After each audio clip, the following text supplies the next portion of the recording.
देखिए, आप अपनी ज़बान से नहीं बोलना चाह रहे। इकोनॉमिस्ट मैगजीन का जो आर्टिकल है वो बिल्कुल सच्चाई पर मबनी है। इकोनॉमिस्ट मैगजीन ने ये लिखा है कि जो भी डेथ कोविड से हुई है उसको 6 टाइम्स मल्टीप्लाई कर लीजिए, और उसके जवाब में मिनिस्ट्री ऑफ हेल्थ का रिबटल ये आ रहा है कि वो जो इकोनॉमिस्ट मैगजीन ने जो मॉडल लिखा है जिसमें करीब 20 लाख के करीब लोगों की मौत सेकेंड वेव में हुई, तो हेल्थ मिनिस्ट्री कहती है कि वो स्पेकुलेटिव है, मिस इन्फॉर्म्ड है। मैं हेल्थ मिनिस्टर से पूछना चाह रहा हूँ कि अगर वो स्पेकुलेटिव, मिस इन्फॉर्म्ड है तो फिर कोवैक्सीन का आपने क्यों उसको शुरू किया? क्या वो कुछ पीयर रिव्यूड साइंटिफिक डेटा था उसका? अभी भी डेटा जमा कर रहे हैं ना। दूसरा, आयुष मिनिस्ट्री ने क्यों कोरोनिल को सर्टिफिकेशन दिया? क्या उसका भी कुछ इफेक्टिव डेटा था आपके पास? तीसरी बात यह है कि डेली डिस्ट्रिक्ट वाइज डेटा कोई भी स्टेट नहीं दे रहा है। स्टेट्स आईसीएमआर के गाइडलाइंस को कोई फॉलो ही नहीं कर रहे हैं। और पांचवा पॉइंट जो हेल्थ मिनिस्ट्री कहती है कि उन्होंने बिहार सरकार को लिख कर दिया। बिहार सरकार को बिहार की हाई कोर्ट ने उनको क्वेश्चन किया, उनको खींचा, तो रातों रात बिहार सरकार ने फिगर्स को सही करके 3000 मौत का इजाफा कर दिया। जितने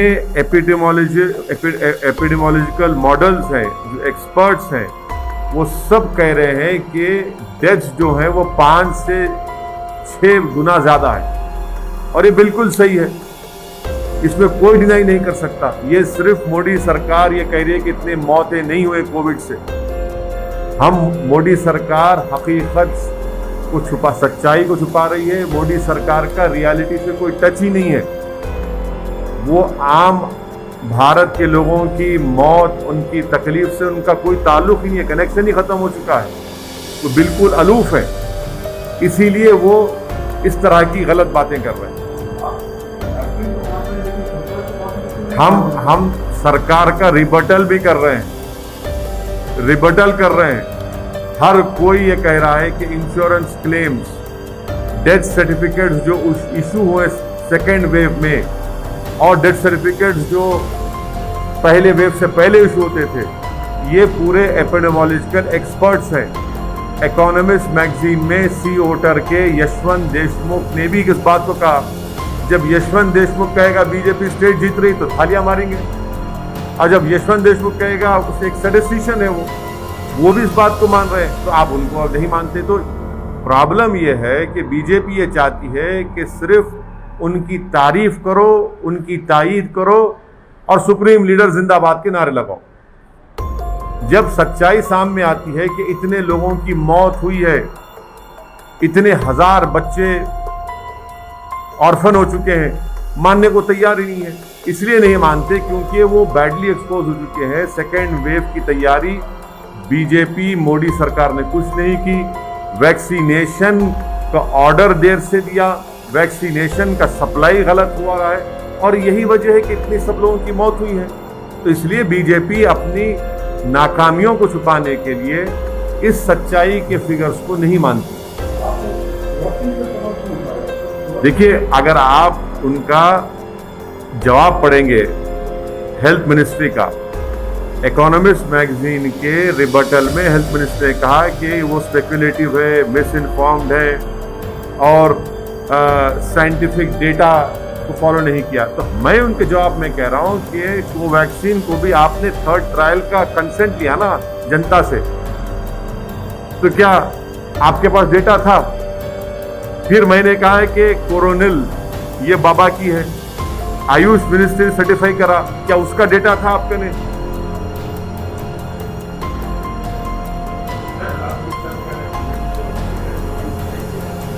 बीजेपी और एनडीए पूरे देश भर में स्ट्रॉन्ग हो रही है। अच्छा, तेलंगाना में स्ट्रॉन्ग ज्वाइन कर ली है। बिहार में देखिए मैं लास्ट जो सुना था कि अकाली दल बीजेपी को छोड़ दी, सब पार्टियां इनको छोड़ रहे हैं, और खुद बिहार में उनकी जो एक सहयोगी पार्टी थी उनके खिलाफ लड़ा।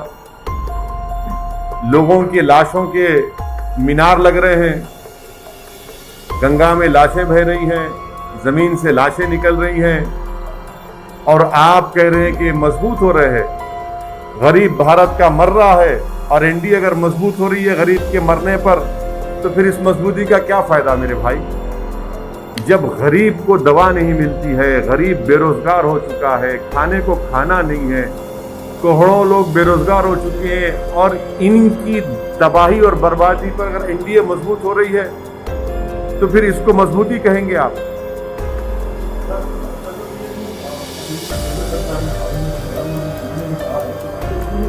हाँ, वैक्सीन फ्री में देंगे। कब देंगे?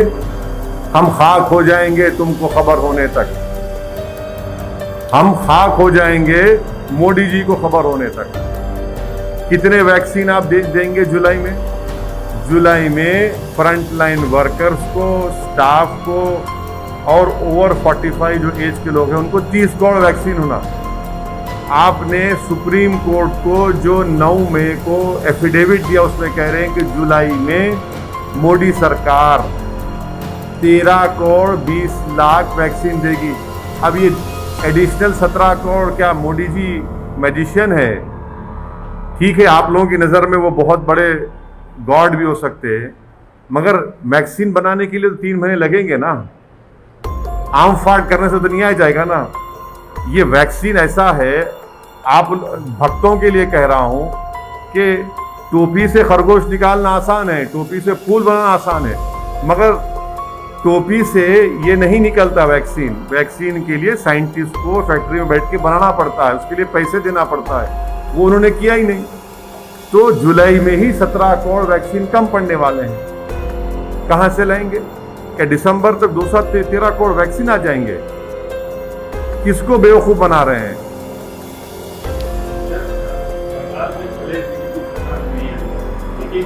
उन्होंने अपनी मौजूदगी दर्ज कराई और स्ट्रॉन्ग अपोजिशन बन गया है, तो अब क्या लगता है तेलंगाना में किस तरह से बीजेपी प्लानिंग करा रही है ओबीसी लीडर को?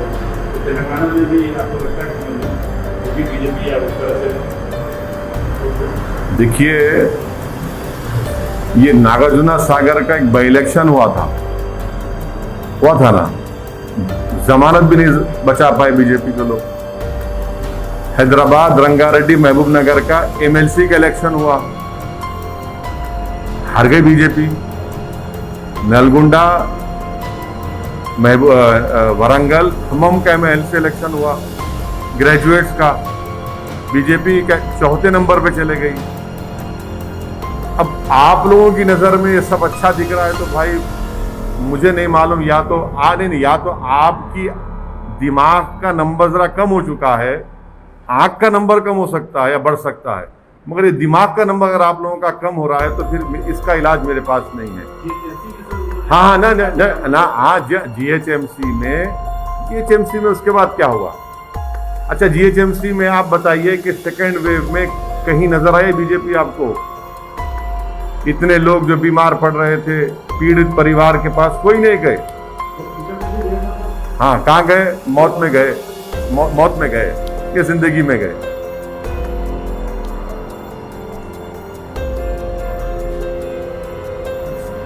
हो गया, चलिए।